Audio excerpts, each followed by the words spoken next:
Part 3. You will hear two students called Jeannie and Dan discussing some research on the effects of music on consumer behaviour. First, you have some time to look at questions 21 to 26.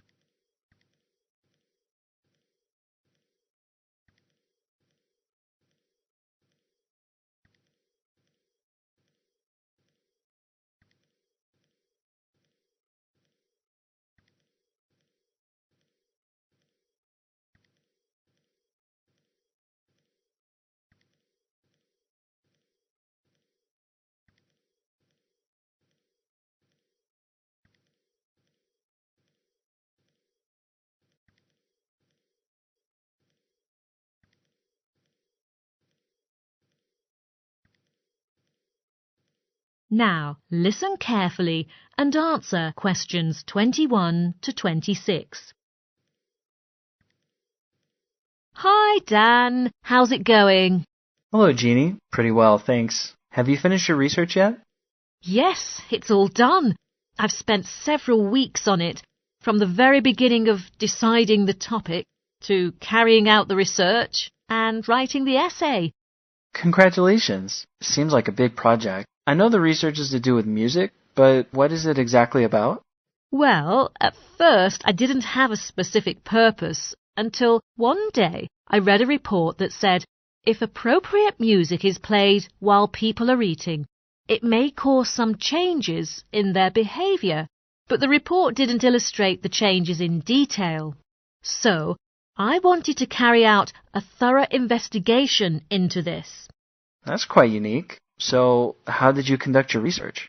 I started by looking for 5 different restaurants and then went to each of the restaurants to order some food and observe other people.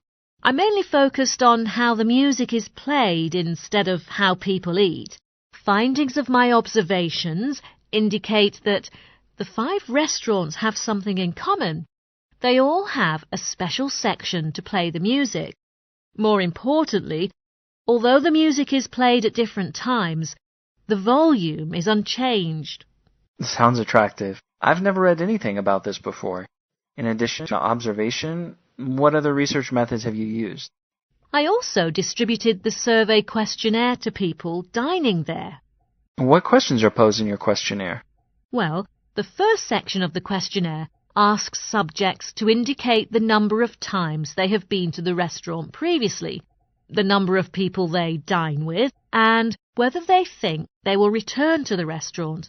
These early questions don't involve musical preferences, but largely act as distractors, the intention being that subjects will be less inclined to think that the survey is about the music being played. That sounds very reasonable. Did you design the questionnaire by yourself? Actually, no. I read an assignment a student wrote last year, which was just kept beside a dictionary in the library. I came across it when I was looking something up in the dictionary. Oh, you were so lucky. Is there any other question included in the questionnaire? Yes, subjects are also asked why they choose to dine at a particular restaurant. Several reasons are listed in the questionnaire. I thought people would put service first, but that's not the case. Only about 12% of them have chosen this reason, while the majority of respondents think whether they will pick this restaurant depends on how many available seats it has. They think it's terrible to eat in a crowded place. Yes, everyone wants to enjoy a meal comfortably. Then I guess maybe the location of a restaurant is an important factor, since no one likes to waste too much time on the way. It used to be, but nowadays nearly every household has a private car, so they don't have to be worried about the traffic problem. What I find interesting, however, is that a large percentage of people say they will compare different restaurants in the neighbourhood on the internet first. If one of them stands out from its rivals, they will choose it. Wow, it's really interesting. Before you hear the rest of the discussion, you have some time to look at questions 27 to 30.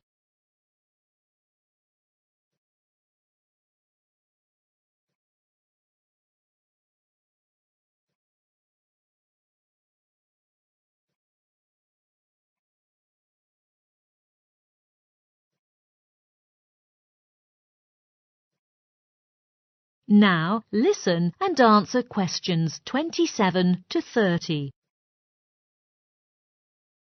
What else then? Well, the second section of the questionnaire asks subjects to respond to the music being played by rating, so that the relationship between music and perceived atmosphere could be examined directly. As a means of examining purchase intention, the final section of the questionnaire asks them to indicate the maximum amount of money they are prepared to spend on their main meal. So, what have you finally discovered? I collected all the questionnaires and analysed people's answers to get a clear idea of their reactions to different music conditions. The result shows that music has become an indispensable part of restaurants. If people find there isn't any music during the meal, they will think the restaurant charges too much. Yes, now music is everywhere in our life. Is there any difference in people's attitudes towards different musical styles? Yes, most people think that if jazz is being played when eating, they tend to stay at the restaurant longer and order more food to enjoy the music. But this is quite the opposite of what happens when classical music is played. Many customers think if the restaurant plays classical music, they wouldn't like to stay there for another minute, but to finish the food quickly and hurry away, because they don't like this type of music at all. And lastly, about pop music. It's very popular these days, especially among young people, as I've noticed in restaurants. They like listening to this type of music during their meals. As a result, this greatly increases the possibility of their presence at the same restaurant. Great. I've learned a lot from your research. I think it's meaningful and innovative. Thanks for telling me, Jeannie.